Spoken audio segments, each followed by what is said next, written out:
হুগলি লোকসভা কেন্দ্রের তৃণমূল প্রার্থী রচনা ব্যানার্জি এদিন সকাল সকাল তার লোকসভা কেন্দ্রের বিভিন্ন বুথ ঘুরে দেখছেন। ভোটারদের কাছ থেকে জানতে চাইছেন ভোট ঠিকঠাক চলছে কিনা। মহিলা ভোটাররা তাকে দেখে আপ্লুত। Bureau report, news UNI. সব জায়গায় ভিজিট করার ইচ্ছে আছে, সব জায়গাতে যে কটা আমার সাতটা কনস্টিটুয়েন্সি যাওয়ার ইচ্ছে আছে। বলাগড় দিয়ে শুরু করছি, বলাগড়, তারপর পান্ডুয়া, তারপর এক করে হবে। ইচ্ছে আছে সব জায়গায় যাওয়ার, সময় পেলে সব জায়গায় যাবো। রাজনৈতিক আজকে কিন্তু সকালে তোমার প্রতিদ্বন্দ্বী তিনি লকেট, উনি কিন্তু সকালবেলায় দিয়েছেন যে অবশ্যই তাদের যদি যারা এসেছেন তাদেরকে যদি কোন রকম বাধা দেওয়া হয় তাহলে কিন্তু তৃণমূল যে ভাষায় কথা শোনে সেই ভাষাই ব্যবহার করা হবে।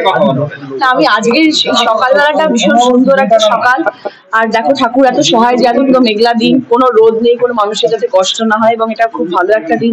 আজকে সকালে হুঙ্কার দেওয়ার দিন নয়, আজকে সকালে সবার ভালো থাকার দিন, শুভেচ্ছা বার্তা পাঠানোর দিন। আজকের দিনে আমি সবার জন্য শুভেচ্ছা বার্তা পাঠাচ্ছি। সবাই ভালো থাকুক, সবাই মঙ্গল হোক, এবং সারা দিনটা সবার খুব ভালো কাটুক, এবং সব সুষ্ঠুভাবে হোক।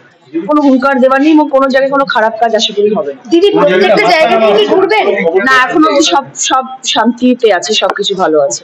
আরো বলা হয়েছে যে আইপ্যাক টাকার থলি নিয়ে ঢুকেছে, আমরাও দেখে নেবো, এরকম সকাল সকাল আইপ্যাক থেকে দোষারোপ করে বলা হয়েছে। না, আমার কাছে তো এক নয়া পয়সাও দেখতে পাচ্ছি না আইপ্যাকের কাছে আছে বলে। কোনো টাকা পয়সা কোনো চিহ্ন মাত্র কোথাও দেখতে পাচ্ছি না। যা করছি সব খেটে করছি, 1.5 মাস ধরে এখানে থেকে করেছি, প্রচার করেছি এত পরিশ্রম করে খেটে।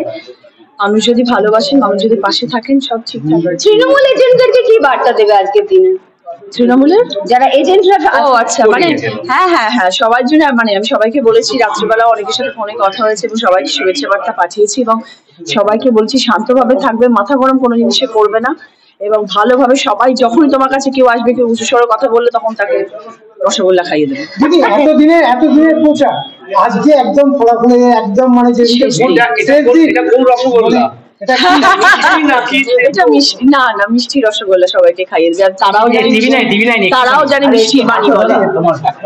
দিদি এতদিনের প্রচার আজকে মানে একদম ভোটের দিন, কোন স্পেশাল কিছু বার্তা?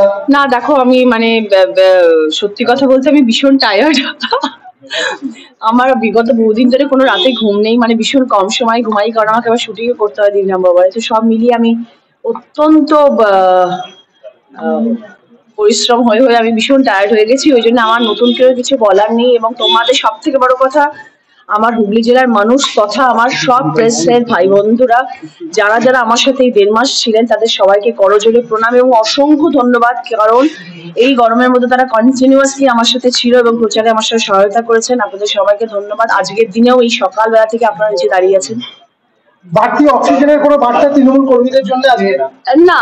আর বাড়তি অক্সিজেনের বার্তা যে আমি সবার সাথে আছি, আমি সবার পাশে আছি, এবং আমি সব জায়গায় ভিজিট করার আজকে চেষ্টা করব, এবং সকলের ভালোবাসার সাথে থাকলে আশা করি যুদ্ধ জয় হবে। একদম রসগোল্লা খাওয়াও, মিষ্টি মুখ করাও। জীবনে প্রথম এটা ইলেকশন লড়ছো, কোথাও চাপা উত্তেজনা রয়েছে? দেখো, ডেফিনেটলি একটা নতুন ধরনের কাজে এসেছি, এবং যে ব্যাপারে খুব একটা আমার অভিজ্ঞতা এতদিনে ছিল না, কিন্তু 1.5 মাসে কিছুটা অভিজ্ঞতা অর্জন করেছি, এবং যথেষ্ট পরিশ্রম করেছি এই জায়গাটায় আসার জন্য।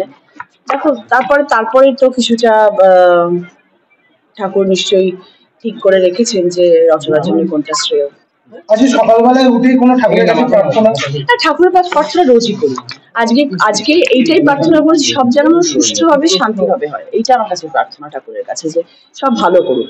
প্রতিদিনই ঠাকুরের পুজো করি, সব।